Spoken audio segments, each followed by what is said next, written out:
Всем известно, что Баткенская область считается именно лидером по миграции внешней. И дети остаются на попечении у бабушек, дедушек, и им требуется качественный уход, образование.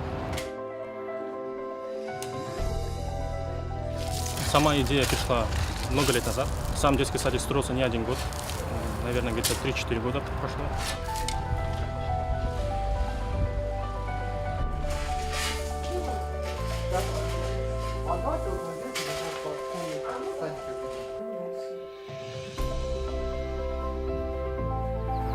Про вот этот конкурс про социальных предпринимателей Coca-Cola я знал 2-3 года назад. Уже я постоянно читал, кто у них выиграл и так далее. Но я как-то откладывал этот момент. И перед Новым годом я решил все-таки подать, потому что у меня было все реально. Я все расписал, сказал, что у меня есть, например, что я хочу сделать. И они поддержали, получается. По-моему, было где-то 800 с чем-то заявок из Кыргызстана. Из них, не знаю, человек 15, что ли, отобрали. И вот Coca-Cola, они действительно поддержали, и вот проект уже запустили.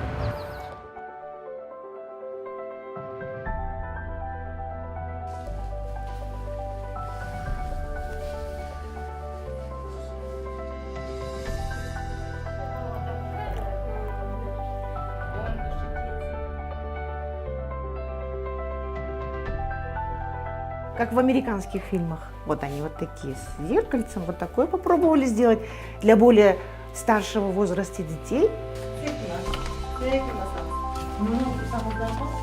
Если сравнивать с другими, то у нас действительно дешевле, но здесь цена и качество, они получаются равны. То есть это не надо думать, что если цена, например, немножко занижена, что качество где-то может быть хромает. Нет.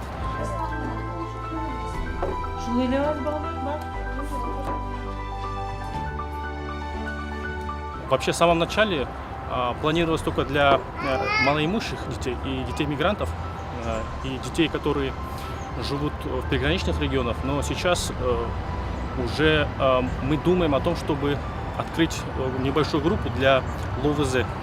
И именно в Баткенской области нету.